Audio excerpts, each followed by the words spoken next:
Hay algo enterrado bajo casi todo lo que conocemos. No solo ruinas físicas, aunque esas también abundan. Hay preguntas enterradas, misterios sepultados bajo capas de explicaciones que satisfacen pero no resuelven, de teorías que funcionan excepto por los detalles que ignoran, de consensos académicos que se mantienen porque cuestionarlos es incómodo. ¿Qué pasaría si excaváramos esas preguntas? ¿Qué encontraríamos?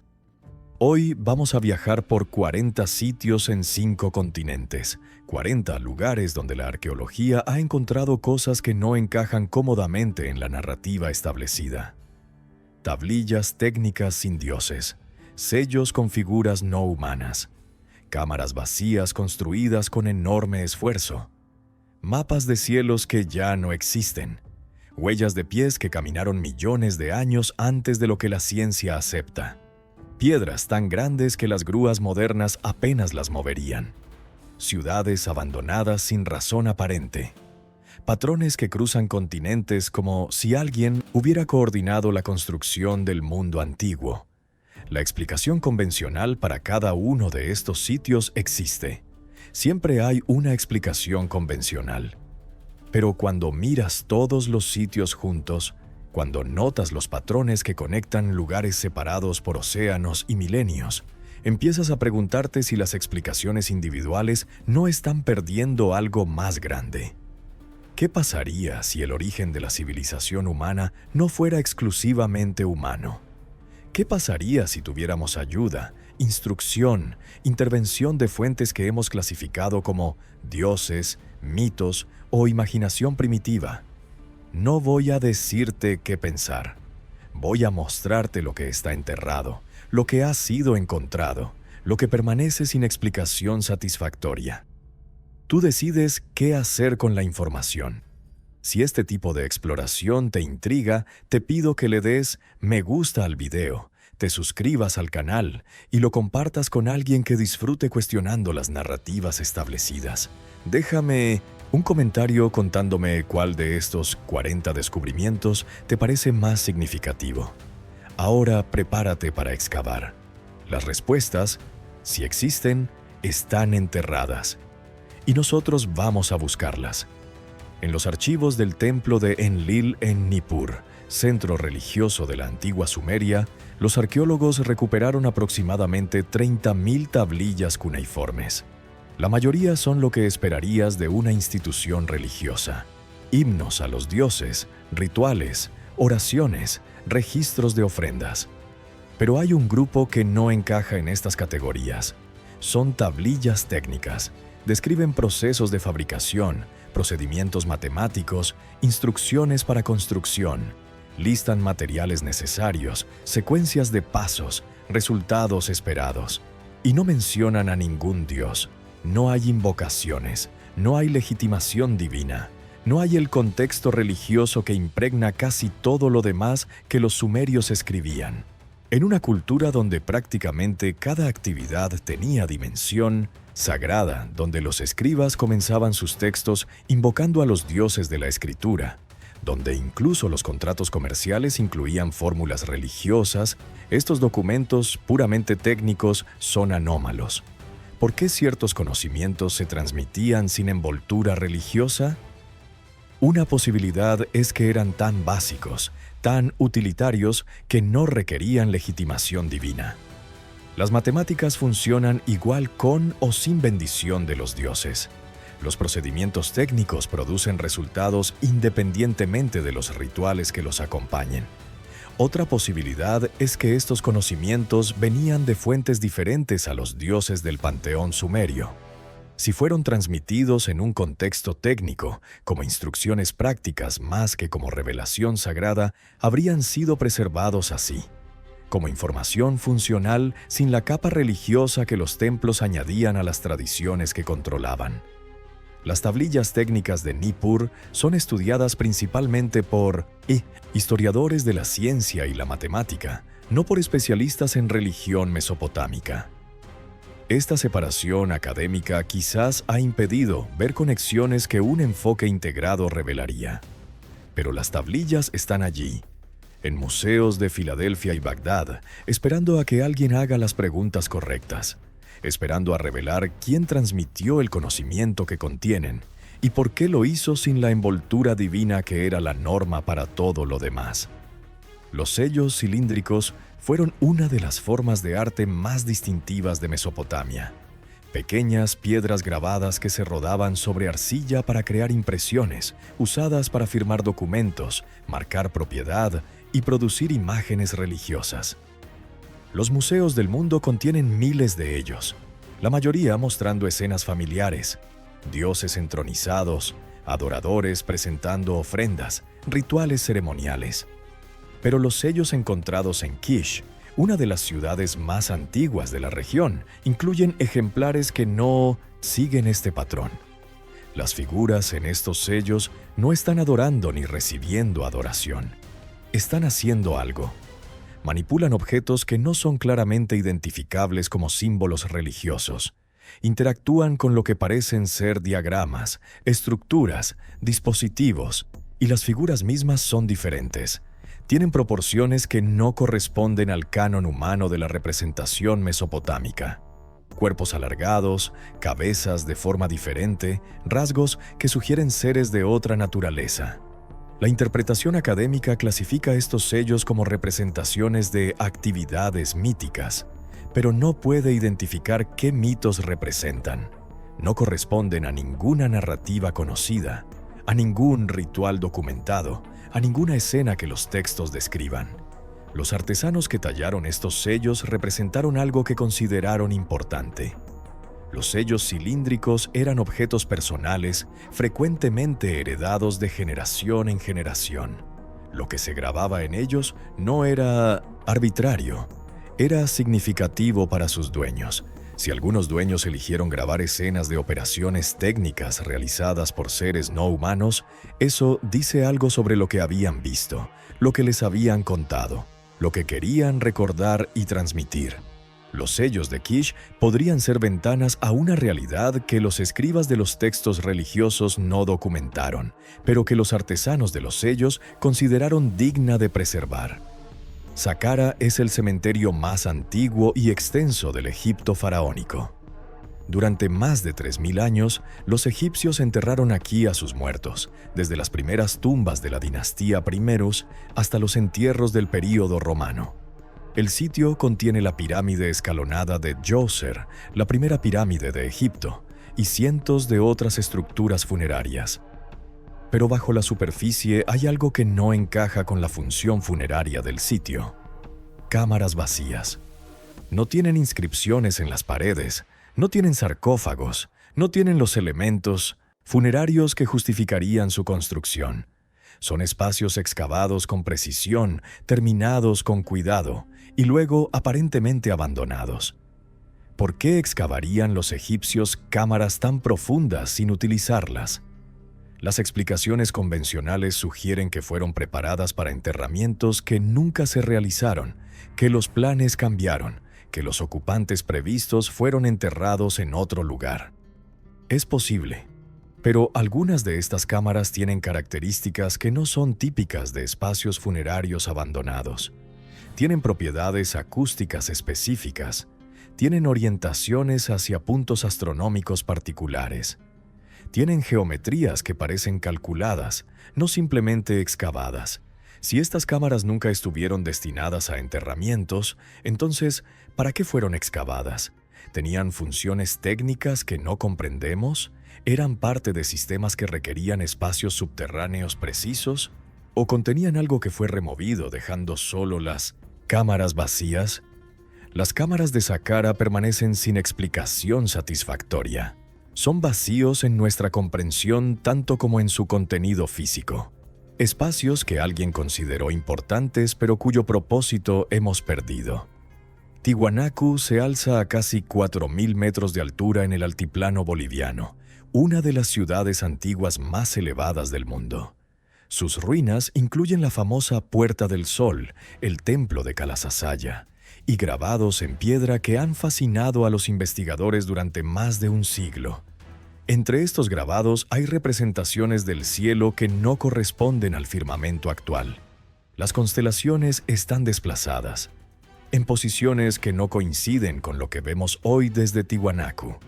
Los astroarqueólogos que han analizado estos grabados encuentran que las posiciones corresponderían al cielo de hace miles de años, más de lo que la arqueología convencional atribuye al sitio. La precesión de los equinoccios hace que las posiciones aparentes de las estrellas cambien lentamente a lo largo de ciclos de aproximadamente 26.000 años. Si los grabados de Tiwanaku representan el cielo tal como se veía en cierto momento, ese momento puede calcularse a partir de las posiciones estelares. Los cálculos sugieren fechas muy anteriores a las aceptadas para Tiwanaku, fechas que colocarían la construcción en una época donde supuestamente no existía ninguna civilización capaz de tales obras. ¿Estamos malinterpretando los grabados? ¿Son representaciones simbólicas que no pretenden ser precisas astronómicamente? Es posible, pero la precisión con que otras estructuras de Tiwanaku están alineadas con eventos astronómicos sugiere que los constructores se preocupaban por la exactitud celeste. Los grabados de Tiwanaku podrían preservar conocimiento heredado de una era anterior, información astronómica transmitida a través de generaciones que los constructores del sitio visible incorporaron en su trabajo, aunque ya no supieran exactamente qué significaba. En 1986, trabajadores reparando un canal de irrigación en Sichuan, China, descubrieron accidentalmente uno de los hallazgos arqueológicos más desconcertantes del siglo XX. Los fosos de Sanxingdui contenían cientos de objetos de bronce, jade, oro y marfil de una civilización que no aparece en ningún registro histórico chino. Las figuras de bronce son lo más impactante. Rostros con ojos que sobresalen de las órbitas de manera antinatural. Narices prominentes y rectas, lo que parecen ser cascos o tocados ajustados a las cabezas.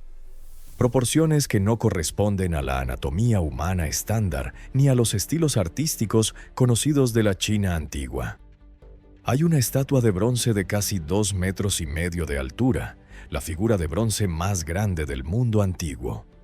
Hay máscaras con ojos protuberantes que no tienen paralelo en ninguna otra cultura. Hay un árbol de bronce de casi 4 metros con aves y frutas que no corresponde a ninguna mitología china conocida. ¿Quiénes eran los habitantes de Sanxingdui? Florecieron entre el siglo XIII y el XI antes de nuestra era, contemporáneos de la dinastía Shang, pero aparentemente aislados de ella. Y luego desaparecieron, destruyendo deliberadamente sus tesoros antes de abandonar el sitio. Las figuras con cascos plantean preguntas incómodas.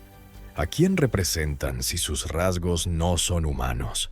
¿Son dioses de una religión desconocida? ¿Son representaciones estilizadas de humanos ordinarios? ¿O son intentos de capturar la apariencia de seres que realmente se veían diferente? Los misterios de Sanxingdui permanecen sin resolver. Una civilización completa emergió de la nada arqueológica. Dejó testimonios de una cultura sofisticada pero extraña y desapareció sin dejar sucesores ni explicaciones. Göbekli Tepe, en el sureste de Turquía, cambió todo lo que creíamos saber sobre el desarrollo de la civilización. Cuando Klaus Schmidt comenzó las excavaciones en 1995, esperaba encontrar un asentamiento neolítico modesto. Lo que encontró fue un complejo monumental de más de 12.000 años de antigüedad. Pilares de piedra caliza de hasta 6 metros de altura, dispuestos en círculos, grabados con animales, símbolos y figuras humanoides. Aproximadamente 200 pilares en un sitio que cubre más de 9 hectáreas, del cual solo se ha excavado el 5%. El problema es la fecha. 12.000 años significa antes de la agricultura, antes de la cerámica, antes de las ciudades, antes de todo lo que supuestamente permitía a las sociedades humanas construir monumentos. Los constructores de Göbekli Tepe eran supuestamente cazadores-recolectores, grupos pequeños que seguían a las manadas y recolectaban plantas silvestres. Pero los cazadores-recolectores no construyen monumentos. No tienen el excedente de alimentos para alimentar a trabajadores especializados. No tienen la organización social para coordinar proyectos a gran escala. No tienen, en teoría, la motivación para hacerlo. Y sin embargo, Göbekli Tepe existe. Los arqueólogos han propuesto que el deseo de construir lugares de reunión religiosa pudo haber motivado el desarrollo de la agricultura, invirtiendo la narrativa tradicional. En lugar de que la agricultura permitiera los monumentos motivaron la agricultura. Es una teoría revolucionaria que algunos aceptan y otros rechazan. Pero hay un detalle aún más extraño. Göbekli Tepe fue deliberadamente enterrado. Alrededor del año 8000 antes de nuestra era, los constructores o sus descendientes llenaron los recintos con tierra y escombros, ocultando los pilares bajo colinas artificiales. ¿Por qué enterrar lo que tanto esfuerzo costó construir? En 2017, un equipo de investigadores publicó un estudio sobre huellas fosilizadas encontradas en Trachilos, en la costa noroeste de Creta. Las huellas estaban en sedimentos que databan de aproximadamente 6 millones de años, del período Mioceno tardío. Lo extraordinario es la forma de las huellas. Muestran características de pies bípedos con anatomía similar a la humana. Un talón bien definido, un arco plantar, dedos orientados hacia adelante con un dedo gordo alineado con los otros. Son las características de pies adaptados para caminar erguidos, pies humanos o casi humanos. Pero hace 6 millones de años, según la teoría evolutiva estándar, los ancestros humanos estaban en África y todavía no caminaban erguidos. Los australopitecos, los primeros homínidos bípedos conocidos, no aparecieron hasta hace aproximadamente 4 millones de años. Las huellas de Trachilos son 2 millones de años más antiguas que los bípedos más antiguos conocidos. ¿Quién caminó por Creta hace 6 millones de años dejando huellas que parecen humanas? Las explicaciones propuestas incluyen que las huellas no son lo que parecen, que son de un primate desconocido que desarrolló bipedismo independientemente, o que nuestro entendimiento de la evolución humana está incompleto. Ninguna explicación ha sido ampliamente aceptada. Las huellas de Trachilos permanecen como un enigma. Son evidencia física, no interpretación ni mito. Son marcas en la piedra dejadas por alguien que caminó allí millones de años antes de que, según lo que creemos saber, cualquier ser caminara de esa manera. En 1963, un habitante de Derinkuyu, en Capadocia, Turquía, derribó un muro de su casa durante una renovación y descubrió un pasaje que conducía a una ciudad subterránea. No una cueva, no un refugio temporal. Una ciudad completa con múltiples niveles, sistemas de ventilación, pozos de agua, establos, iglesias y capacidad para albergar a 20.000 personas. Derinkuyu desciende 18 niveles bajo la superficie, alcanzando una profundidad de aproximadamente 85 metros. Tiene más de 600 entradas desde la superficie, muchas ocultas en casas y patios.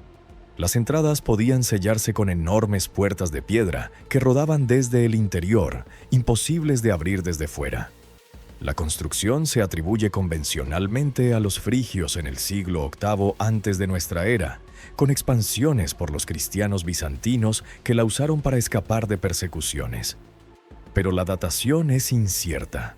Algunas estimaciones la sitúan mucho antes. ¿Por qué una civilización antigua invertiría recursos monumentales en construir una ciudad diseñada para supervivencia prolongada bajo tierra? Derinkuyu no es un refugio temporal. Es una ciudad diseñada para ocupación extendida, con todo lo necesario para que una población considerable viviera bajo tierra durante meses o años. ¿De qué se escondían los constructores de Derinkuyu? ¿Invasores humanos? ¿Catástrofes naturales? ¿O algo más que requería no solo refugio, sino ocultamiento total de la superficie? La región de Capadocia contiene al menos 36 ciudades subterráneas conocidas, muchas conectadas por túneles. Es como si toda una civilización hubiera decidido que la superficie no era segura y hubiera construido un mundo paralelo bajo tierra. Baalbek, en el valle de Bekaa, en Líbano, fue uno de los santuarios más importantes del mundo romano. El templo de Júpiter allí construido era el más grande del imperio, con columnas de 20 metros de altura y una plataforma de piedra que asombraba a los visitantes antiguos. Pero las piedras más impresionantes de Baalbek no son romanas, son anteriores al templo. Forman la plataforma sobre la cual los romanos construyeron, y nadie sabe quién las colocó ni cómo. La piedra de la mujer embarazada permanece parcialmente en la cantera, sin terminar de extraer. Pesa aproximadamente 1000 toneladas. Cerca de ella, la piedra del sur, descubierta en 2014, pesa aproximadamente 1250 toneladas. Son las piedras trabajadas más grandes del mundo antiguo, tan masivas que las grúas más potentes del mundo moderno apenas podrían levantarlas. Y sin embargo, piedras de tamaño similar fueron movidas kilómetros desde la cantera hasta el sitio del templo. Fueron elevadas a altura considerable y fueron colocadas con precisión milimétrica. Las juntas entre las piedras son tan exactas que no cabe una hoja de papel. ¿Cómo lo hicieron? Los romanos no dejaron registros de haber colocado estas piedras. Las encontraron ya allí cuando construyeron su templo encima. Las leyendas locales las atribuyen a gigantes, a espíritus, a los dioses mismos. La ingeniería moderna no puede replicar lo que alguien logró en Baalbek hace miles de años. Las piedras están allí, evidencia física de capacidades que no sabemos cómo explicar. Teotihuacán fue la ciudad más grande de las Américas precolombinas, con una población que alcanzó los 150,000 habitantes en su apogeo alrededor del año 450 de nuestra era. Sus pirámides del Sol y la Luna, su calzada de los muertos y su templo de la serpiente emplumada son monumentos icónicos de la civilización mesoamericana. Pero bajo la superficie hay algo que los teotihuacanos consideraron tan importante que lo sellaron deliberadamente antes de abandonar la ciudad. En 2003, lluvias intensas revelaron un hundimiento frente al templo de la serpiente emplumada. Las excavaciones descubrieron un túnel de más de 100 metros de largo que había sido sellado hace aproximadamente 1800 años. El túnel conducía a cámaras que contenían miles de objetos, estatuas, espejos de pirita, conchas marinas y charcos de mercurio líquido que brillaban como ríos de plata. ¿Por qué sellar túneles y cámaras con tanto esfuerzo? Los teotihuacanos rellenaron los pasajes con escombros, bloquearon las entradas con piedras y eliminaron todo acceso. No fue abandono casual, fue clausura deliberada y sistemática. Los arqueólogos creen que los túneles representaban el inframundo, pasajes simbólicos hacia el reino de los muertos. El mercurio habría representado agua o ríos. Las cámaras serían espacios rituales sellados cuando ya no se necesitaban. Pero hay túneles adicionales que no han sido explorados, espacios detectados por radar que permanecen sin acceso. ¿Qué más hay bajo Teotihuacán? ¿Y por qué fue tan importante sellar estos espacios que dedicaron esfuerzo considerable a hacerlos inaccesibles para siempre? En las montañas del departamento del Huila, en el sur de Colombia, hay un parque arqueológico que contiene más de 500 estatuas de piedra. Son los guardianes de San Agustín, figuras talladas por una cultura que floreció entre el primer siglo antes de nuestra era y el octavo después, y de la cual sabemos casi nada. Las estatuas guardan tumbas. Son figuras que van desde menos de 1 metro hasta más de 4 metros de altura, talladas en piedra volcánica con herramientas de piedra más dura. Y muchas de ellas no son humanas. Hay figuras con colmillos de felino sobresaliendo de bocas humanas. Hay ojos sin pupilas o con pupilas de formas no humanas. Hay proporciones corporales que no corresponden a la anatomía humana estándar. Hay seres con elementos que podrían ser cascos, máscaras o simplemente cabezas de forma diferente. La cultura de San Agustín no dejó escritura, no dejó nombres de sus dioses, no dejó explicación de lo que representaban sus estatuas. Solo dejó las estatuas mismas, guardando las tumbas de sus muertos, mirando con rostros que no son del todo humanos. ¿A quién representaban? ¿Dioses de una religión desconocida? ¿Ancestros míticos con características animales?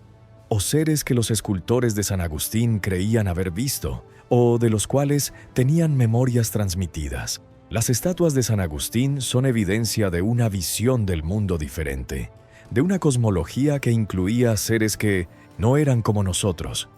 Permanecen guardando sus secretos en las montañas de Colombia, esperando a que alguien descifre lo que intentaban comunicar. En 1986, un buceador japonés llamado Kihachiro Aratake descubrió estructuras sumergidas cerca de la isla de Yonaguni, en el extremo sur del archipiélago japonés. Lo que encontró desató un debate que continúa hasta hoy.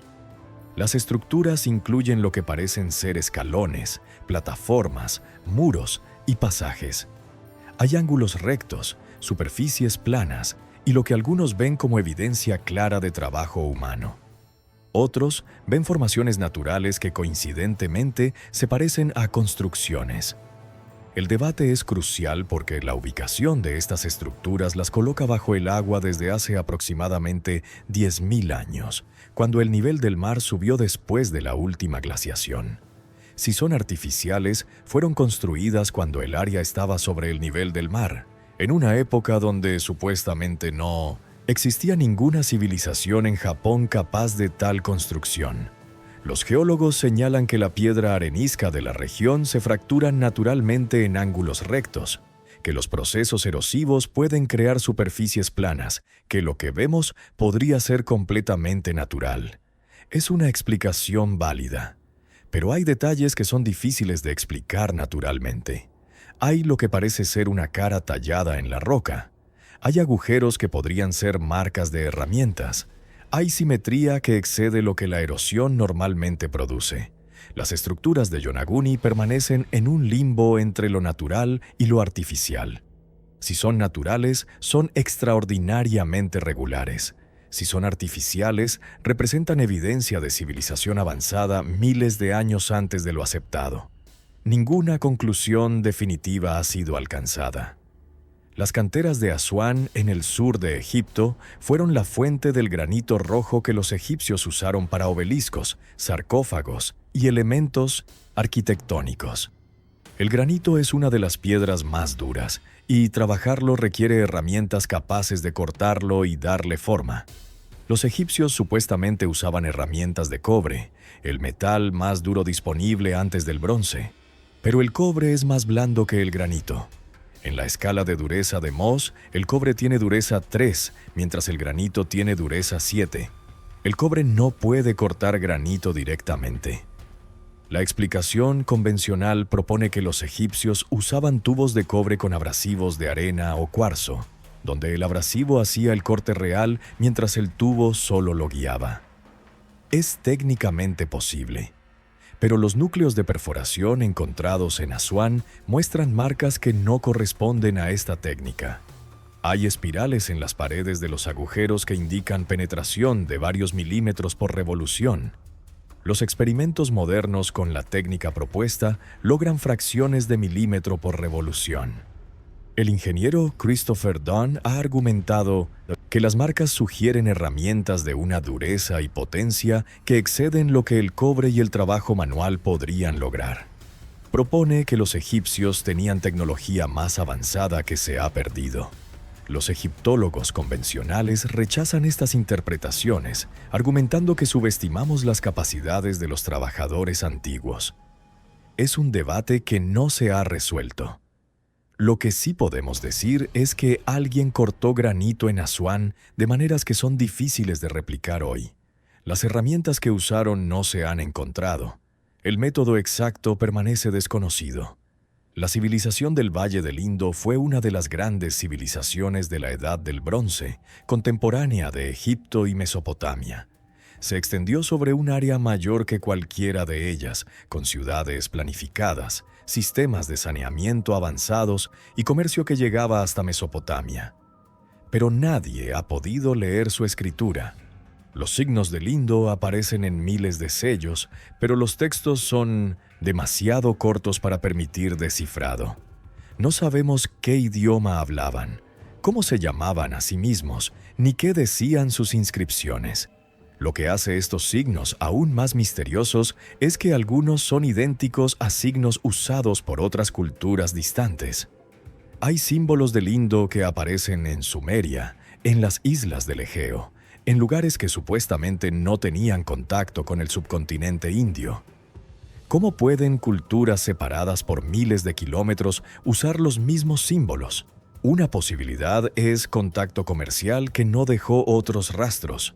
Otra es coincidencia. Con un número limitado de formas simples posibles, algunas inevitablemente se repetirán en diferentes lugares. Pero hay otra posibilidad, que las culturas que usan símbolos similares heredaron de una fuente común más antigua. Que había un sistema de signos que existía antes de que estas civilizaciones se separaran y que cada una preservó fragmentos de él. Los signos del Indo permanecen sin descifrar, pero su similitud con símbolos de otras culturas sugiere conexiones que no comprendemos, redes de transmisión de conocimiento que operaban a escala mayor de lo que la arqueología convencional reconoce. Las líneas de Nazca en el desierto del sur de Perú son uno de los misterios arqueológicos más famosos del mundo. Figuras de animales, plantas y seres humanoides, algunas de cientos de metros de largo, trazadas en la pampa de manera que solo son visibles desde el aire. Menos conocidas que las figuras son las líneas rectas. Cientos de kilómetros de líneas perfectamente rectas que atraviesan el desierto sin desviarse por valles ni colinas. Algunas conectan puntos a decenas de kilómetros de distancia con precisión que sugiere instrumentos de medición sofisticados. ¿Para quién fueron trazadas estas líneas? Los Nazca no tenían vehículos aéreos. Las líneas solo tienen sentido vistas desde arriba, pero los Nazca supuestamente nunca las vieron así. Las teorías sobre las líneas incluyen que eran caminos ceremoniales, que marcaban fuentes de agua subterránea, que eran calendarios astronómicos, que tenían propósitos rituales relacionados con la fertilidad. Todas estas teorías explican algunas líneas, pero no todas. La teoría de Erich von Däniken, que las líneas eran pistas de aterrizaje para naves extraterrestres, ha sido ampliamente ridiculizada. Las líneas no podrían soportar el peso de ningún vehículo. El suelo es demasiado blando. Pero la pregunta subyacente permanece: ¿por qué crear imágenes que solo tienen sentido desde el aire si no tienes manera de verlas desde el aire? Los Nazca claramente sabían lo que estaban haciendo. Las figuras son coherentes, proporcionadas, claramente planificadas. Pero, ¿para quién las planificaron? Aksum, en el norte de Etiopía, fue el centro de un imperio que dominó el comercio entre Roma y la India durante los primeros siglos de nuestra era. Los aksumitas dejaron monumentos impresionantes, incluyendo estelas de piedra que son los obeliscos más grandes jamás erigidos por humanos. La estela más grande, ahora caída y fragmentada, medía 33 metros de altura y pesaba aproximadamente 500 toneladas. Es una sola pieza de piedra, tallada para representar un edificio de múltiples pisos con ventanas y puertas falsas. ¿Cómo erigieron los aksumitas piedras tan enormes? No dejaron registros del proceso.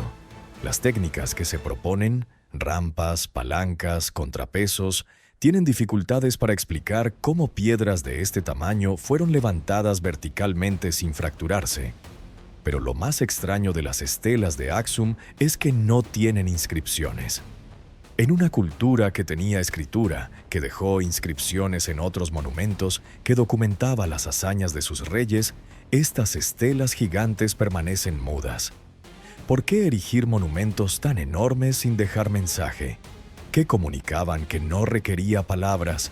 ¿O había inscripciones que se han perdido, pintadas o grabadas superficialmente y luego erosionadas? Las estelas de Aksum son declaraciones de poder, de capacidad, de ambición. Pero son declaraciones silenciosas, monumentos que hablan solo a través de su tamaño y su imposibilidad aparente. Gunung Padang, en Java Occidental, Indonesia, parece una colina cubierta de terrazas de piedra. Los arqueólogos la conocían como un sitio megalítico, con piedras basálticas dispuestas en patrones que datan de hace unos 2500 años. Pero en 2012, el geólogo Danny Hillman Natawit-Yaha comenzó estudios que sugieren algo mucho más antiguo bajo la superficie. Usando radar de penetración terrestre, encontró lo que parecen ser estructuras a profundidades considerables, capas que las dataciones de carbono ubican en más de 20.000 años. Si los hallazgos de Natawit-Yaha son correctos, Gunung Padang contendría construcciones más antiguas que las pirámides, más antiguas que Göbekli Tepe, de una época donde supuestamente los humanos eran cazadores-recolectores sin capacidad de construir estructuras permanentes. La comunidad arqueológica ha respondido con escepticismo. Los críticos cuestionan las metodologías de datación, argumentan que lo que parece ser construcción podría ser formación geológica natural, y señalan que las excavaciones que confirmarían o refutarían las afirmaciones no se han realizado. El gobierno indonesio mostró interés inicial en el sitio, viendo potencial turístico y orgullo nacional en la posibilidad de albergar una de las estructuras más antiguas del mundo. Pero las excavaciones planificadas fueron pospuestas repetidamente y el debate permanece sin resolver. ¿Qué hay realmente bajo Gunung Padang? Las capas superficiales son claramente megalíticas. ¿Las capas profundas son construcción humana de una antigüedad imposible o formación natural malinterpretada? Solo excavaciones sistemáticas resolverán la pregunta, y esas excavaciones no se han realizado. Los Moai de la isla de Pascua son algunas de las esculturas más reconocibles del mundo. Casi 900 figuras de piedra volcánica distribuidas por toda la isla, mirando con rostros solemnes hacia... ¿Qué? La mayoría de los Moai miran hacia el interior de la isla, de espaldas al mar. La interpretación tradicional dice que representaban ancestros y que miraban hacia las comunidades que protegían. Es una explicación razonable. Pero hay Moai que fueron enterrados, quizás deliberadamente, quizás por erosión y acumulación de tierra.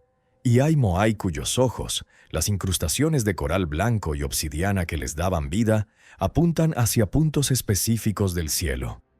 Los estudios arqueoastronómicos han encontrado correlaciones entre las orientaciones de ciertos Moai y eventos celestiales. Salidas de estrellas, posiciones de la luna, puntos del horizonte donde aparecen ciertas constelaciones. No todas las estatuas, muestran estas correlaciones, pero suficientes para sugerir que no es coincidencia. ¿A quién o qué esperaban ver los habitantes de Rapa Nui que merecía la atención eterna de cientos de estatuas gigantes?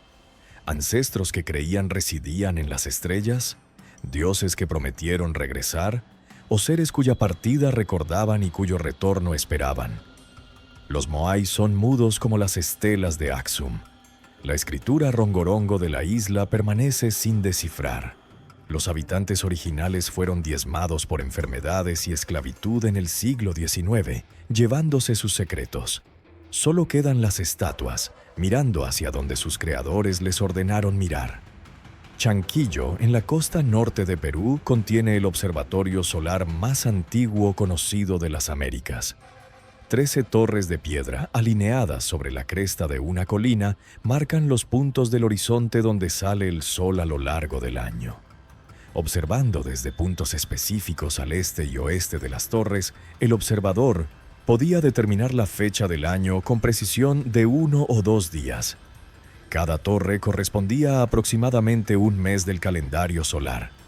Los solsticios y equinoccios coincidían con las torres de los extremos y del centro. Chanquillo fue construido hace aproximadamente 2300 años por una cultura que no dejó registros escritos. Los constructores claramente entendían la astronomía solar con precisión considerable. Pero, ¿cómo?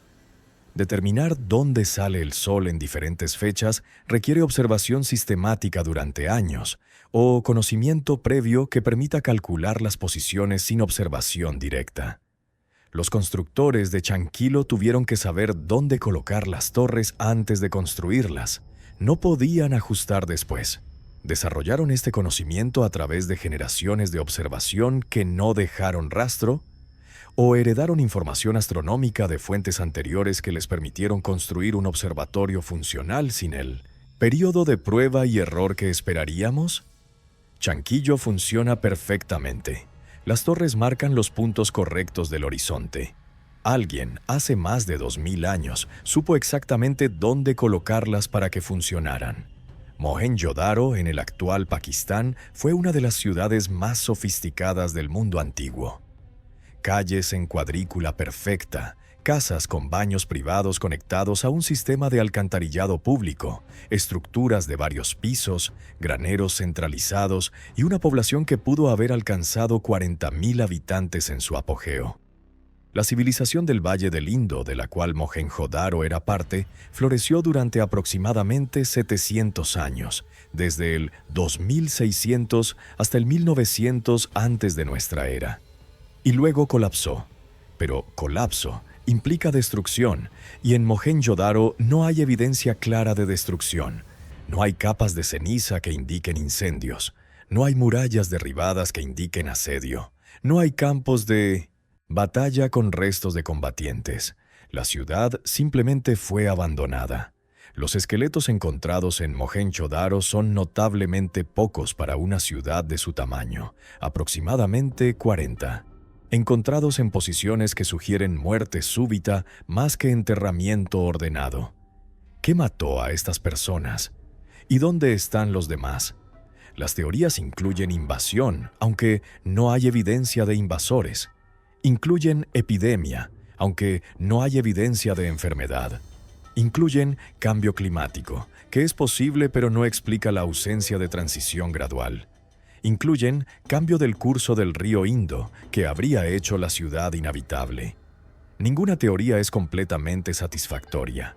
Una de las ciudades más grandes y sofisticadas del mundo antiguo fue abandonada por sus habitantes, que se fueron sin dejar explicación y sin dejar sucesores claros.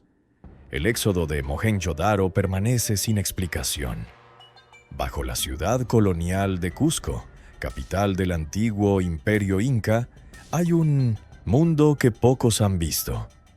Túneles que serpentean bajo las calles empedradas, pasajes que los conquistadores españoles documentaron con asombro y codicia, galerías que fueron selladas hace siglos y que permanecen cerradas hasta hoy. Cuando Francisco Pizarro y sus hombres llegaron a Cusco en 1533, encontraron una ciudad que los dejó sin palabras. Los muros de piedra perfectamente ensamblados, los templos cubiertos de oro, los palacios de los gobernantes incas. Pero también encontraron algo más, entradas a un mundo subterráneo que los incas guardaban celosamente. Las crónicas españolas describen túneles que partían del Coricancha, el Templo del Sol, y se adentraban en las montañas circundantes. Algunos supuestamente conectaban con otras ciudades a kilómetros de distancia. Otros conducían a cámaras donde, según los rumores que enloquecían a los conquistadores, se guardaban los tesoros de los emperadores muertos. Los españoles buscaron estos túneles ávidamente. Encontraron algunas entradas, exploraron algunos pasajes, pero los incas, incluso bajo tortura, se negaron a revelar todos los accesos. Y muchos túneles fueron deliberadamente sellados, ya fuera por los incas para proteger lo que contenían o por los españoles que temían lo que no entendían. Pero hay algo más intrigante que los tesoros perdidos. Los propios incas decían que no habían construido todo lo que había bajo Cusco. Hablaban de estructuras anteriores, de pueblos que les precedieron, de los antiguos que habían levantado muros que los incas no sabían cómo replicar. Las piedras de Sacsayhuamán, la fortaleza sobre Cusco, son el ejemplo más famoso. Bloques de más de 100 toneladas, encajados con una precisión que no permite pasar una hoja de papel entre ellos, con ángulos y curvas que desafían la lógica constructiva. Los incas los encontraron allí cuando llegaron al valle. Los incorporaron a su imperio, pero no los crearon. ¿Qué hay en Asirio, las galerías selladas de Cusco? Las autoridades peruanas controlan estrictamente las excavaciones. Cusco es patrimonio de la humanidad, y excavar causaría disrupciones en una ciudad viva. Los permisos son casi imposibles de obtener, pero cada vez que se realizan construcciones modernas que requieren excavar cimientos, aparecen estructuras que no corresponden a los mapas conocidos. Muros de técnicas diferentes a las incas, pasajes que no llevan a ningún lugar documentado, cámaras que fueron selladas por razones que nadie recuerda. En 2008, excavaciones para una nueva línea de agua descubrieron un túnel bajo la plaza de armas que se extendía en dirección desconocida. Fue documentado brevemente y luego sellado de nuevo. En 2015, trabajos en un hotel revelaron una cámara con nichos vacíos que no aparecía en ningún registro. Fue fotografiada y cerrada. Los túneles de Cusco son un secreto a voces. Los habitantes locales hablan de ellos. Los guías turísticos los mencionan misteriosamente. Las leyendas los pueblan de tesoros y maldiciones. Pero nadie los explora sistemáticamente. Nadie sabe realmente cuán extensos son, qué contienen o quién los construyó originalmente. Los incas fueron conquistadores ellos mismos antes de ser conquistados. Llegaron al Valle de Cusco, sometieron a los pueblos que vivían allí y se apropiaron de sus estructuras. ¿De quién se apropiaron? ¿Qué encontraron cuando llegaron? ¿Y qué permanece oculto bajo la ciudad que construyeron sobre los cimientos de otros? En el sur de Mesopotamia, antes de que los sumerios construyeran sus ciudades, antes de que la escritura fuera inventada, antes de que la historia comenzara a registrarse, vivía un pueblo que llamamos Ubaid. Les damos ese nombre por el sitio donde primero encontramos sus rastros, Tel al-Ubaid, cerca de la antigua Ur. Los Ubaid fueron los habitantes originales de las tierras que luego serían Sumeria. Construyeron los primeros templos en Punosisintione, lugares que después se convertirían en ciudades sagradas. Desarrollaron la irrigación que hizo posible la agricultura en el delta del Tigris y el Éufrates. Prepararon el terreno, literal y figurativamente, para la civilización sumeria que los seguiría. Y dejaron figurillas que nadie ha explicado satisfactoriamente. Las figurillas de Ubaid, encontradas en varios sitios del sur de Irak, representan figuras humanoides con características perturbadoras. Cabezas alargadas que se estrechan hacia arriba, ojos oblicuos, rasgados, que miran con expresión alienígena, narices que no son narices sino prolongaciones del rostro, bocas que son apenas líneas horizontales. Muchas de las figurillas son femeninas, con pechos claramente marcados, a veces en posición de amamantar bebés igualmente extraños. Son figuras de fertilidad, de maternidad, representaciones de algo que los Ubaid consideraban importante. Pero, ¿de quién son estos rostros? No son humanos en ningún sentido convencional. La descripción más común que los investigadores usan, aunque con incomodidad, es reptiliana.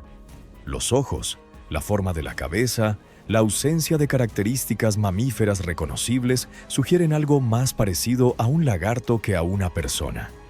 La interpretación académica estándar dice que son representaciones estilizadas, que los Ubaid simplemente tenían un estilo artístico diferente, que no debemos interpretar literalmente lo que vemos. Es posible. El arte antiguo frecuentemente estiliza y abstrae. Pero las figurillas de Ubaid son consistentes a través de múltiples sitios y periodos. Si fueran simplemente estilo artístico, esperaríamos variación, experimentación, evolución.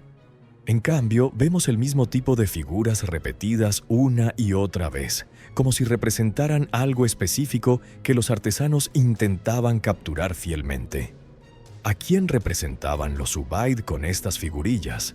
¿A ellos mismos, estilizados de una manera que no comprendemos?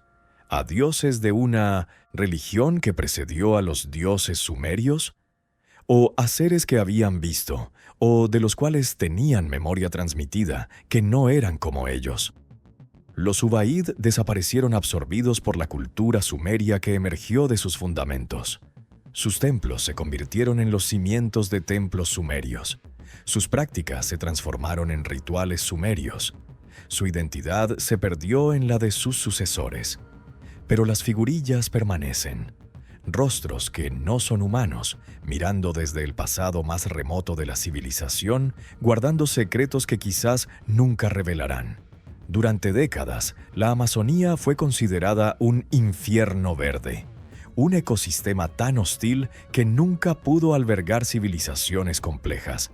Los pueblos que la habitaban eran supuestamente pequeñas tribus dispersas, viviendo de la caza y la recolección, incapaces de modificar significativamente su entorno. La deforestación ha demostrado que esta visión era completamente equivocada. A medida que la selva ha sido talada para agricultura y ganadería, han aparecido estructuras que nadie esperaba encontrar. Geoglifos, zanjas excavadas en la tierra que forman figuras geométricas visibles solo desde el aire. Cientos de ellos, distribuidos sobre un área que abarca partes de Brasil, Bolivia y Perú. Un área de aproximadamente 13.000 kilómetros cuadrados contiene más de 450 geoglifos documentados, y los arqueólogos estiman que puede haber miles más bajo la selva que aún no ha sido deforestada. Las formas son geométricas: círculos, cuadrados, rectángulos, figuras en forma de D. Algunas tienen diámetros de hasta 300 metros. Las zanjas que las forman tienen entre 1 y 4 metros de ancho y hasta 3 metros de profundidad. Fueron excavadas hace aproximadamente 2000 años, según las dataciones de carbono. ¿Quién excavó estas estructuras? ¿Y por qué? Las teorías incluyen que eran recintos ceremoniales, que marcaban fronteras territoriales, que tenían funciones agrícolas o de manejo del agua. Todas son posibles, pero ninguna explica la escala. Estamos hablando de modificaciones del paisaje a nivel continental. Miles de estructuras geométricas precisas distribuidas sobre un territorio más grande que muchos países europeos. Esto no es el trabajo de tribus dispersas, es el trabajo de una civilización organizada, con planificación central, con capacidad de coordinar proyectos a través de vastas distancias. La Amazonía que creíamos salvaje fue en realidad un paisaje humanizado, gestionado, modificado durante milenios. Los pueblos que la habitaban no eran primitivos refugiados en un infierno verde. Eran los arquitectos de un sistema que abarcaba el continente. ¿Cómo coordinaron proyectos a tal escala? ¿Cómo mantuvieron patrones geométricos consistentes a través de territorios tan vastos? ¿Cómo comunicaron diseños que requerían precisión y que solo tenían sentido vistos desde arriba? Los geoglifos de la Amazonía desafían no solo nuestra imagen de las culturas amazónicas, sino nuestra comprensión de lo que era posible en las Américas precolombinas. Una civilización capaz de esto no debería haber sido desconocida hasta hace pocas décadas. Pero lo fue, oculta bajo la selva que la reclamó. En las montañas de Eswatini, el pequeño país africano antes conocido como Suazilandia, hay una mina que reescribe la historia de la actividad humana. Ngwenya no es simplemente una mina antigua, es posiblemente la mina más antigua del mundo, con evidencia de extracción que se remonta a 43.000 años. Los mineros paleolíticos de Ngwenya no extraían oro ni cobre, extraían hematita, un mineral de hierro que produce un pigmento rojo cuando se muele. El ocre rojo era usado en todo el mundo antiguo para rituales, para decoración corporal, para pinturas rupestres. Era valioso, buscado, comerciado. Pero lo extraordinario de Ngwenya no es qué se extraía, sino cómo. Las excavaciones revelan túneles que se adentran hasta 20 metros en la roca. Miles de toneladas de mineral fueron removidas a lo largo de miles de años. Hay herramientas de piedra, restos de fogatas, evidencia de actividad sistemática y prolongada. Esto no es recolección casual de minerales en la superficie. Es minería industrial, extracción organizada que requería planificación, herramientas especializadas y trabajo coordinado de muchas personas durante generaciones. ¿Por qué humanos de la edad de piedra invertirían tanto esfuerzo en extraer un pigmento? El ocre era importante ritualmente, sí, pero tan importante que justificara excavaciones de esta magnitud. Miles de toneladas de ocre exceden con mucho lo que cualquier población local habría necesitado para rituales y decoración. Algunas teorías sugieren que Ngüenya era un centro de producción para comercio a larga distancia, que el ocre de estas montañas se distribuía por toda África. Es posible, pero requiere asumir redes comerciales sofisticadas hace más de 40.000 años. Otras teorías sugieren que el ocre tenía usos que no comprendemos completamente. Hay evidencias de que el ocre mezclado con grasa animal tiene propiedades antibacterianas y protectoras. Quizás los usos prácticos del ocre eran más importantes que los rituales, pero ninguna teoría explica completamente por qué humanos del Paleolítico medio decidieron excavar túneles de 20 metros para obtener un pigmento. Ngüenya es evidencia de capacidades organizativas y motivaciones que no asociamos con poblaciones tan antiguas.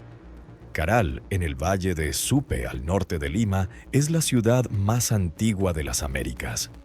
Data de aproximadamente 2.600 años antes de nuestra era, contemporánea de las pirámides de Egipto, anterior a los olmecas por más de 1.000 años. Su descubrimiento y datación por la arqueóloga Ruth Shady revolucionó nuestra comprensión de las civilizaciones americanas. Caral tiene pirámides, plazas, residencias y evidencia de una sociedad compleja y estratificada. Pero no tiene cerámica. No tiene evidencia de escritura convencional, aunque sí quipus, los sistemas de cuerdas anudadas, y no tiene evidencia clara de guerra o fortificaciones. Es una civilización pacífica que floreció durante 1500 años antes de ser abandonada. Entre las estructuras de Caral hay plataformas que desconciertan a los arqueólogos. Son espacios construidos con considerable esfuerzo. Muros de piedra, rellenos cuidadosamente compactados, superficies niveladas con precisión, pero que no parecen tener ninguna función identificable. No son templos, no tienen las características rituales de los espacios ceremoniales de Caral, no son residencias, no hay evidencia de habitación, no son almacenes, no hay restos de lo que habrían contenido. Son plataformas vacías, espacios que fueron construidos y luego aparentemente dejados sin uso. ¿Para qué se construyen espacios sin función aparente? Una posibilidad es que tenían funciones que no dejaron rastro arqueológico. Ceremonias, reuniones, actividades que no requerían estructuras permanentes ni dejaban residuos materiales. Otra posibilidad es que estaban destinados a funciones que nunca se realizaron, que los planes de los constructores cambiaron, que las plataformas quedaron incompletas aunque parezcan terminadas. Y hay otra posibilidad más especulativa, que las plataformas tenían funciones técnicas que no comprendemos, que eran bases para estructuras que fueron removidas, que servían para propósitos que los arquitectos de Caral entendían pero que nosotros hemos perdido. Caral plantea preguntas que van más allá de sus plataformas vacías. ¿Cómo surgió una civilización tan sofisticada sin los desarrollos previos que la teoría predice? ¿Por qué no dejó sucesores directos? ¿Y qué sabían los habitantes de Caral que nosotros no sabemos? Cerdeña, la segunda isla más grande del Mediterráneo, alberga los restos de una civilización única, los nurágicos. Entre aproximadamente 1800 y 500 años antes de nuestra era, los nurágicos construyeron más de 7.000 nuragas, torres de piedra, además de pozos sagrados, tumbas de gigantes y otros monumentos que pueblan la isla. Pero entre estos monumentos hay elementos que no encajan en ninguna categoría funcional clara, columnas de piedra aisladas que se encuentran sin estructuras asociadas. Estas columnas no sostienen nada, no forman parte de edificios, no marcan tumbas conocidas. Están simplemente allí, algunas erectas, otras caídas, otras parcialmente enterradas. Varían en tamaño desde poco más de 1 metro hasta varios metros de altura. Algunas son cilíndricas, otras tienen formas más elaboradas. La interpretación estándar las clasifica como menhires, piedras erectas con significado religioso o conmemorativo. Es una categoría que funciona para muchas piedras erectas en todo el mundo. Pero, Los menhires típicamente se encuentran en contextos que explican su función, cerca de tumbas, en líneas con alineaciones astronómicas, formando círculos ceremoniales. Las columnas aisladas de Cerdeña frecuentemente carecen de este contexto. Están solas, en lugares que no parecen tener significado especial, sin asociación con otras estructuras nurágicas. ¿Qué sostenían originalmente? Una posibilidad es que formaban parte de estructuras de madera que no sobrevivieron. Las columnas de piedra habrían sido bases o soportes para construcciones que el tiempo eliminó. Otra posibilidad es que nunca sostuvieron nada físico, que su función era simbólica, que marcaban lugares o direcciones de una manera que no comprendemos. Y hay otra posibilidad, que sostenían algo que fue removido deliberadamente, que las columnas fueron dejadas cuando lo que soportaban fue llevado a otro lugar o destruido. Los nurágicos dejaron pocos textos que podamos leer. Su civilización colapsó, probablemente bajo presión de los cartagineses que conquistaron la isla. Lo que sabemos de ellos viene principalmente de sus construcciones, y sus columnas aisladas permanecen como preguntas de piedra que no sabemos cómo responder. Doggerland no existe en ningún mapa moderno, pero hace 10.000 años era una masa de tierra que conectaba lo que hoy son las Islas Británicas con el continente europeo. Donde ahora hay Mar del Norte, había colinas, ríos, lagos, bosques y, según la evidencia que se acumula, asentamientos humanos. Los pescadores del Mar del Norte han sabido durante siglos que sus redes a veces sacan cosas extrañas: huesos de animales terrestres, herramientas de piedra, restos de árboles. Estaban pescando en lo que una vez fue tierra firme, sacando a la superficie fragmentos de un mundo sumergido. Los estudios sísmicos realizados por compañías petroleras han revelado más. Lo que parecen ser antiguos cursos de ríos, formaciones que podrían ser lagos, y más intrigante, lo que algunos investigadores interpretan como estructuras artificiales. Doggerland fue habitada. Las herramientas encontradas lo demuestran. Los huesos humanos ocasionalmente recuperados lo confirman. Pero, ¿qué tipo de sociedad vivió allí? ¿Pequeños grupos de cazadores-recolectores que seguían a las manadas? ¿O algo más complejo? La arqueología subacuática en el Mar del Norte es extremadamente difícil. Las aguas son turbias, las corrientes fuertes, las profundidades considerables. La mayor parte de lo que sabemos sobre Doggerland viene de reconstrucciones basadas en datos sísmicos y de los artefactos que los pescadores accidentalmente recuperan. Pero las implicaciones son fascinantes. Doggerland estaba en una posición geográfica crucial, conectando Gran Bretaña con Europa durante milenios de desarrollo humano. Lo que ocurrió allí habría influido en las poblaciones de ambos lados.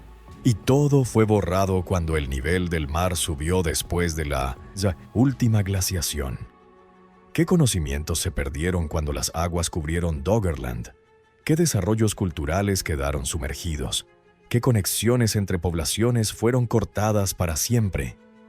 Hay quienes especulan que Doggerland pudo haber sido el hogar de una civilización más avanzada de lo que imaginamos, que el misterioso origen de algunas tradiciones europeas podría rastrearse hasta allí. Es especulativo, probablemente improbable. Pero también es cierto que nunca lo sabremos con certeza, porque Doggerland está bajo el mar, preservada y destruida simultáneamente por las aguas que la cubrieron. Uruk fue una de las primeras ciudades del mundo, el lugar donde surgieron algunas de las innovaciones que definen la civilización: la escritura, la administración centralizada, la arquitectura monumental. En su apogeo, alrededor del año 3000 antes de nuestra era, Uruk tenía una población de hasta 80.000 habitantes, haciéndola posiblemente la ciudad Ure más grande del mundo en su época. Las tablillas de Uruk representan los primeros intentos de la humanidad de registrar información de manera permanente. Son documentos administrativos principalmente, listas de bienes, registros de transacciones, inventarios de almacenes. Son los ancestros de toda la burocracia posterior. Pero entre estas tablillas hay un grupo que tiene características diferentes. Son textos que parecen ser instrucciones, descripciones de procedimientos, secuencias de pasos, lo que solo puede describirse como manuales técnicos. Estas tablillas no invocan dioses, no piden bendiciones, no contextualizan el conocimiento en marcos religiosos. Son puramente funcionales, técnicas de una manera que resulta sorprendente para textos tan antiguos. La escritura en esta época era una habilidad rara, controlada por escribas que típicamente trabajaban para templos o palacios. Todo lo que escribían estaba enmarcado en las estructuras de poder de su sociedad, estructuras que estaban profundamente entrelazadas con la religión. ¿Por qué entonces algunos textos son puramente técnicos? ¿Por qué omiten las referencias religiosas que eran la norma? Una posibilidad es que estos textos pertenecían a una tradición diferente, transmitida de manera paralela a la cultura religiosa dominante. Conocimiento práctico que se enseñaba de maestro a aprendiz sin la mediación de los templos. Otra posibilidad es que estos conocimientos venían de fuentes que no eran los dioses del panteón sumerio, y que por lo tanto no requerían o no permitían la legitimación religiosa usual. Las tablillas técnicas de Uruk son ventanas a un tipo de conocimiento que existía junto a la religión, pero separado de ella. Son evidencia de que no todo el saber antiguo pasaba por los templos, de que había corrientes de transmisión que operaban por diferentes canales.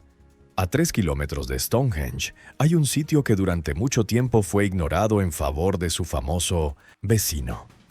Dorrington Walls era un enorme recinto circular, el mayor del Neolítico británico, con un diámetro de casi 500 metros. Pero a diferencia de Stonehenge, construido en piedra, Dorrington estaba hecho de madera, y sus postes se pudrieron hace milenios. Las excavaciones de las últimas décadas han revelado que Dorrington no era simplemente un monumento ceremonial. Era un asentamiento, probablemente el mayor de Gran Bretaña neolítica, que albergó temporalmente a miles de personas durante períodos de construcción y celebración. Las evidencias de festines son abundantes. Huesos de cerdos sacrificados por miles, restos de banquetes masivos, estructuras que parecen haber sido cocinas comunitarias. Dorrington era el lugar donde la gente se reunía, comía, celebraba. Pero las estructuras circulares dentro del recinto tenían funciones adicionales. Están orientadas hacia puntos astronómicos específicos, particularmente hacia la salida del sol en el solsticio de Meissy, invierno, en contraste con Stonehenge, que está orientado hacia el solsticio de verano. ¿Qué función cumplían realmente estas estructuras? La interpretación estándar las ve como centros ceremoniales, lugares de ritual colectivo, asociados con los ciclos estacionales y con los ancestros. Es una interpretación razonable. Pero hay detalles que sugieren funciones adicionales. Las orientaciones son demasiado precisas para ser simplemente simbólicas. Los círculos tienen geometrías específicas que podrían haber servido para observaciones astronómicas más complejas que simplemente marcar solsticios. Dorrington y Stonehenge parecen haber funcionado como un sistema, dos partes de un complejo mayor. Los que vivían en Dorrington construían y mantenían Stonehenge, viajando entre ambos sitios por una avenida ceremonial. El poblado de los vivos miraba hacia el amanecer del invierno. El monumento de los muertos miraba hacia el atardecer del verano. Era una cosmología construida en el Quillecitas, paisaje, un sistema de creencias expresado en arquitectura. Pero los detalles de esas creencias se han perdido. Solo quedan las estructuras, orientadas hacia cielos que ya no miramos con los mismos ojos. Frente a la costa del Peloponeso, en Grecia, a solo 4 metros bajo la superficie del mar Egeo, hay una ciudad que nadie debería haber podido construir. Pavlopetri es la ciudad sumergida más antigua conocida, con calles que forman una cuadrícula regular, edificios organizados en bloques, espacios públicos claramente definidos. Data de aproximadamente 5.000 años, de la edad del bronce temprana. Las ciudades no suelen comenzar organizadas, crecen orgánicamente, Una casa aquí, otra allá, calles que serpentean entre construcciones que surgieron sin plan.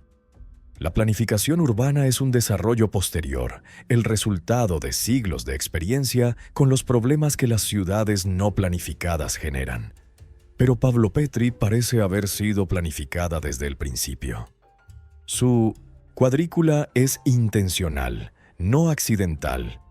Sus espacios públicos fueron diseñados, no improvisados.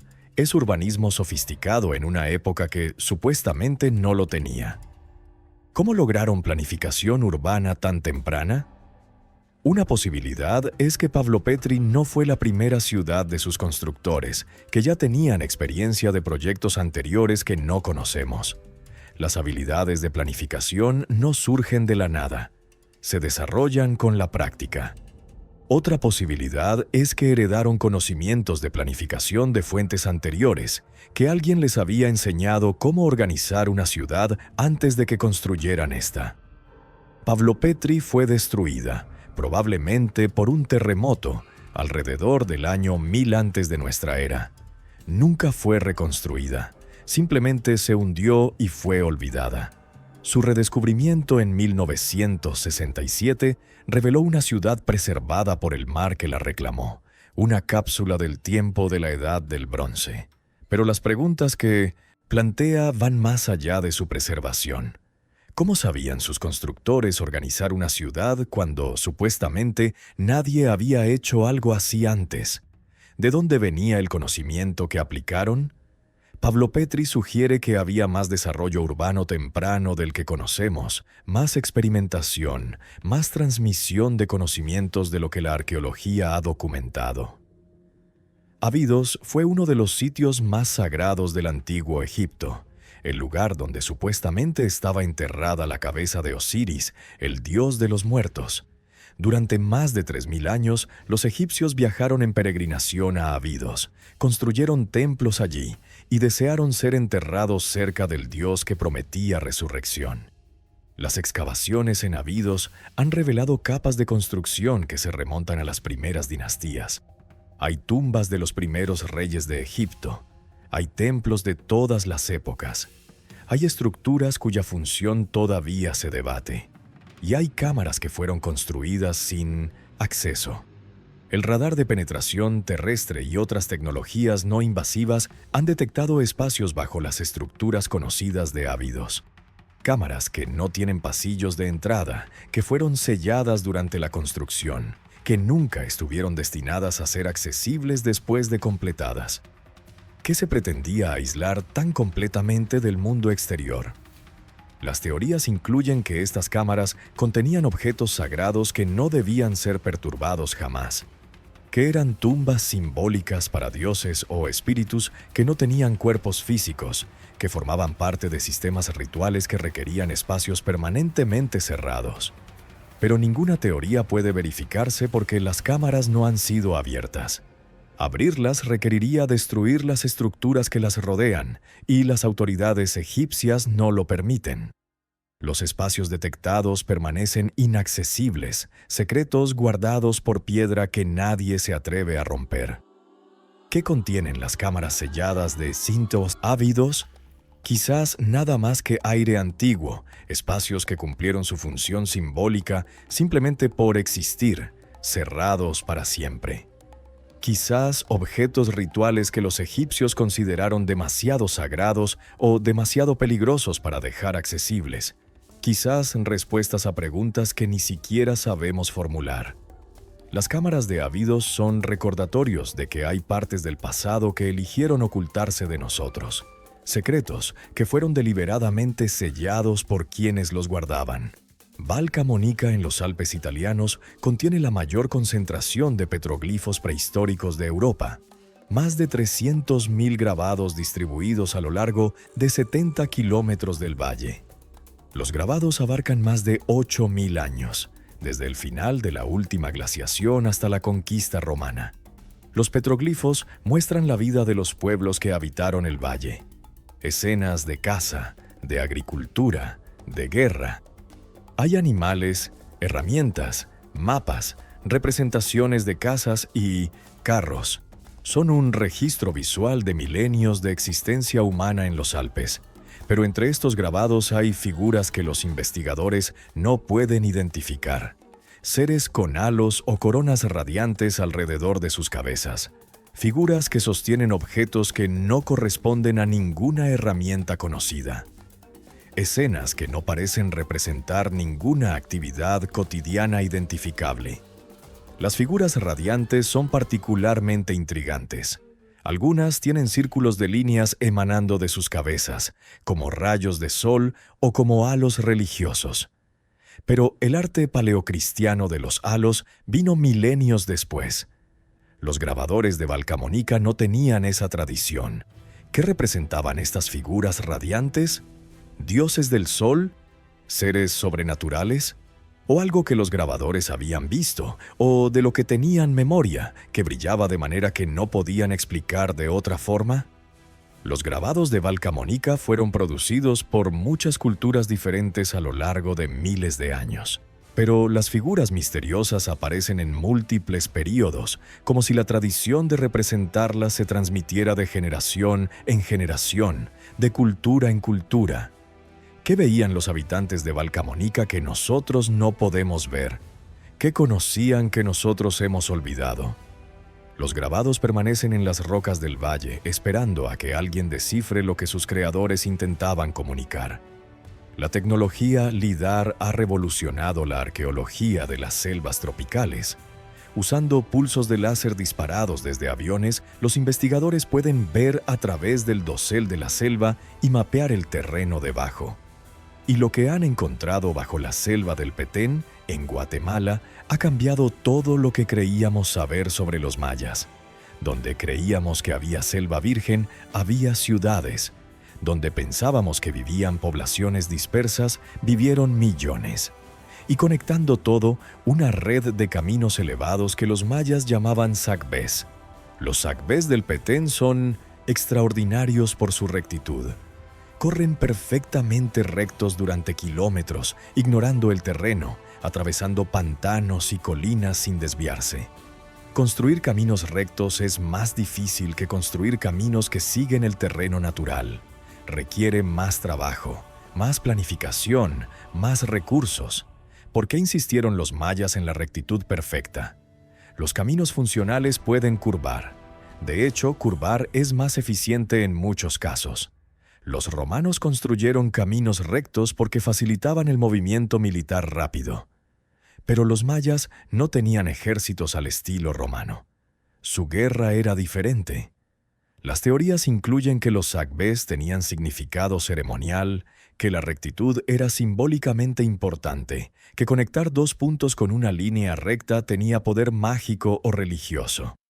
Quizás los caminos eran procesionales, rutas para peregrinaciones que requerían seguir líneas perfectas. Pero hay otra posibilidad. Los caminos rectos son más fáciles de navegar desde el aire. Un observador en altura puede seguir una línea recta más fácilmente que una curva. Los sacbés, vistos desde arriba, forman una red de líneas que conectan puntos con claridad geométrica. ¿Para quién eran visibles estos caminos desde arriba? Los mayas no tenían vehículos aéreos, pero insistieron en construir caminos cuya lógica tiene más sentido vista desde el cielo que desde el suelo.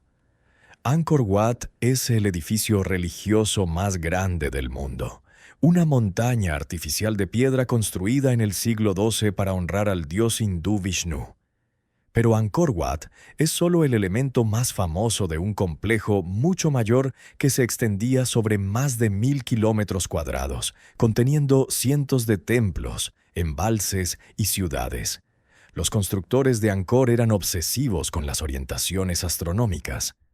Angkor Wat está alineado de manera que el sol sale directamente sobre la torre central en el equinoccio de primavera. Otros templos están orientados hacia diferentes eventos solares o estelares. El complejo entero parece haber sido diseñado como un mapa del cosmos, con cada estructura en su lugar celestial correcto. Pero hay plataformas y estructuras menores cuyas orientaciones no corresponden a eventos solares conocidos. apuntan hacia puntos del horizonte donde no hay nada astronómicamente significativo según nuestro entendimiento. ¿A qué apuntaban estas estructuras? Una posibilidad es que las estrellas que marcaban han cambiado de posición debido a la precesión, y que las orientaciones tenían sentido cuando fueron construidas, pero ya no lo tienen. Es astronómicamente plausible. Otra posibilidad es que apuntaban hacia eventos que ocurrían irregularmente, fenómenos que no eran cíclicos como los solsticios, sino que sucedían en momentos impredecibles. Los templos habrían sido observatorios para detectar estos eventos cuando ocurrieran. Los textos Khmer hablan de seres celestiales que descendían a la tierra, de comunicación entre los dioses y los reyes, de eventos cósmicos que afectaban el destino del imperio. Eran las plataformas de Angkor lugares de espera, estructuras orientadas hacia direcciones de donde se esperaba que algo llegara. Tanis, en el delta del Nilo, fue la capital de Egipto durante el tercer período intermedio, aproximadamente del año 1070 al 664 antes de nuestra era. Era una ciudad construida en parte con piedras reutilizadas de ciudades más antiguas, un collage de la historia egipcia. En 1939, justo antes de la Segunda Guerra Mundial, el arqueólogo francés Pierre Montet descubrió tumbas reales en Tanis con tesoros comparables a los de Tutankamón. Las tumbas de Susenes I y otros faraones de la dinastía 21 contenían máscaras de oro, joyas, sarcófagos de plata. Pero no todas las tumbas de Tanis contenían ocupantes. Algunas fueron construidas con todo el cuidado debido a una tumba real, cámaras excavadas, decoración preparada, ajuar depositado, pero sin cuerpo. Estaban vacías. ¿Para quién se prepararon tumbas que nunca fueron usadas? Las teorías incluyen que eran para faraones que murieron lejos y cuyos cuerpos no pudieron ser recuperados, que eran tumbas de reserva por si las principales eran comprometidas, que los planes cambiaron y los destinatarios fueron enterrados en otros lugares. Pero hay tumbas vacías que parecen haber sido completadas y selladas, no abandonadas a medio construir. Fueron cerradas como si contuvieran algo, aunque no contenían nada visible.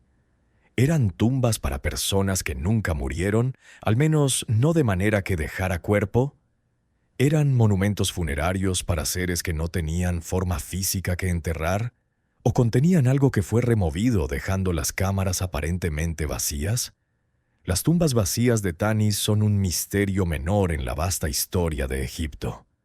Pero son un recordatorio de que no todo lo que los egipcios construyeron tenía los propósitos obvios que asumimos. En las estepas de Asia Central, entre los ríos Oxus y Yaxartes, hoy Amu Daria y Sir Daria, floreció una civilización que los arqueólogos llaman el complejo arqueológico Bactria Margiana, o simplemente la civilización del Oxus. Existió entre aproximadamente el año 2300 y el 1700 antes de nuestra era, contemporánea del apogeo de Mesopotamia y el Valle del Indo. La civilización del Oxus tenía ciudades amuralladas, templos, artesanía sofisticada en bronce, piedra semipreciosa y oro. Comerciaba con Mesopotamia, con el Indo, con las culturas del Golfo Pérsico. Tenía su propia escritura que permanece sin descifrar. Era una civilización compleja, organizada, próspera, y luego desapareció. No hay evidencia de invasión. No hay destrucción violenta documentada. No hay desastre natural obvio. La civilización del Oxus simplemente dejó de existir en algún momento del segundo milenio antes de nuestra era. Sus ciudades fueron abandonadas. Su población se dispersó. Sus sucesores, si los hubo, no continuaron sus tradiciones de manera reconocible. ¿Qué pasó? El cambio climático es una posibilidad. La región se volvió más árida con el tiempo, lo que habría presionado a las poblaciones agrícolas. La migración de pueblos nómadas es otra. Las incursiones de las estepas podrían haber perturbado el orden establecido. El colapso de las redes comerciales es una tercera.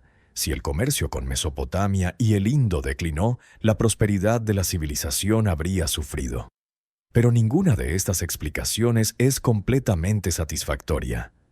Otras civilizaciones enfrentaron desafíos similares y sobrevivieron, transformándose pero no desapareciendo. La civilización del Oxus no dejó sucesores claros, no dejó continuidad cultural, no dejó memoria de sí misma en las tradiciones de los pueblos posteriores. Es como si hubiera sido borrada, eliminada de la historia de una manera que otras civilizaciones no fueron. Tel Halaf, en el norte de Siria, fue excavado por primera vez a principios del siglo XX por el diplomático alemán Max von Oppenheim. Lo que encontró fue extraordinario. Los restos de un palacio arameo del primer milenio antes de nuestra era, decorado con esculturas que no se parecían a nada que hubiera visto antes. Las esculturas de Tel Halaf combinan elementos humanos y animales de maneras que desafían la biología. Hay figuras con cuerpos humanos y cabezas de aves. Hay seres con alas de águila, cuerpos de león y rostros humanos. Hay criaturas con múltiples extremidades, con proporciones imposibles, con anatomías que no corresponden a ningún ser viviente. El arte mesopotámico frecuentemente representaba seres híbridos. Los lamassu asirios, los toros alados con rostros humanos que guardaban los palacios, son famosos. Pero las esculturas de Tel Halaf van más allá de lo típico. Sus combinaciones son más variadas, más extrañas, más difíciles de clasificar. ¿Qué representaban estas figuras? Los arqueólogos las interpretan como guardianes protectores, seres míticos que defendían el palacio de enemigos espirituales. Es una interpretación razonable basada en paralelos con otras culturas mesopotámicas. Pero Tel Halaf era arameo, y los arameos absorbieron tradiciones de pueblos anteriores que ocuparon la región. La cultura de Tel Halaf, que dio nombre al período arqueológico más antiguo de la zona, precedió a los arameos por milenios. ¿De dónde venían las imágenes que los arameos representaban? Las esculturas de Tel Halaf fueron llevadas a Berlín, donde muchas fueron destruidas durante la Segunda Guerra Mundial. Las que sobrevivieron han sido restauradas pacientemente a partir de miles de fragmentos, pero muchas imágenes se perdieron para siempre, llevándose los secretos de lo que representaban. En 1969, el escritor suizo Erich von Däniken publicó Recuerdos del futuro, donde proponía que extraterrestres habían visitado la Tierra en la antigüedad. El libro fue un bestseller y fue también ampliamente ridiculizado por la comunidad académica. Pero entre las muchas afirmaciones del libro había una que ha persistido en los márgenes de la investigación alternativa: la idea de que ciertos sitios antiguos importantes caen sobre líneas que cruzan el globo con precisión geométrica. Las pirámides de Giza, Machu Picchu, las líneas de Nazca, la isla de Pascua, Angkor Wat, Mohenjo-Daro. Investigadores han argumentado que estos y otros sitios caen sobre grandes círculos que dividen la Tierra de maneras específicas. Las líneas conectan sitios separados por miles de kilómetros con una precisión que, según estos investigadores, no puede ser coincidencia. La respuesta escéptica es estadística. Hay miles de sitios antiguos importantes en el mundo. Cualquier línea que traces cruzará algunos de ellos por pura probabilidad. Ver patrones donde solo hay coincidencia es un error cognitivo humano bien documentado. Pero los defensores de las alineaciones argumentan que la frecuencia con que sitios importantes caen sobre estas líneas excede lo que el azar predice. Que las líneas no conectan sitios cualquiera sino los sitios más significativos de sus regiones. Que los patrones son demasiado regulares para ser accidentales. ¿Hubo coordinación global en la antigüedad? ¿Conocían los constructores de Angkor la ubicación de Giza y viceversa? ¿O estamos viendo patrones donde solo hay coincidencia, conectando puntos que en realidad no tienen relación? La pregunta no puede resolverse definitivamente. Las alineaciones pueden medirse, pero su significado es interpretación. Para algunos, son evidencia de conocimiento antiguo que conectaba civilizaciones distantes. Para otros, son ejemplos de cómo la mente humana encuentra patrones incluso donde no los hay. Pero las líneas están ahí, dibujadas sobre mapas, por quienes creen verlas. Y los sitios que conectan son, innegablemente, algunos de los más extraordinarios logros de la humanidad antigua. Hemos recorrido 40 sitios en todos los continentes habitados. Hemos visto tecnología que no debería existir en las épocas atribuidas. Hemos visto conocimientos que aparecen sin desarrollo previo.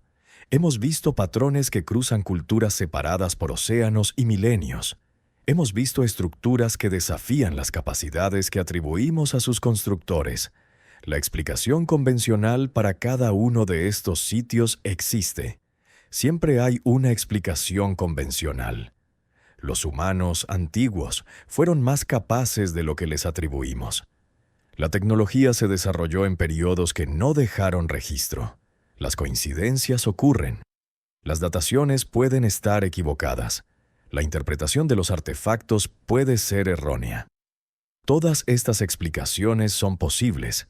Algunas probablemente son correctas para sitios específicos, pero cuando miras todos los sitios juntos, cuando notas los patrones, las similitudes, las anomalías que se repiten en lugares sin contacto aparente, empiezas a preguntarte si las explicaciones individuales no están perdiendo algo más grande.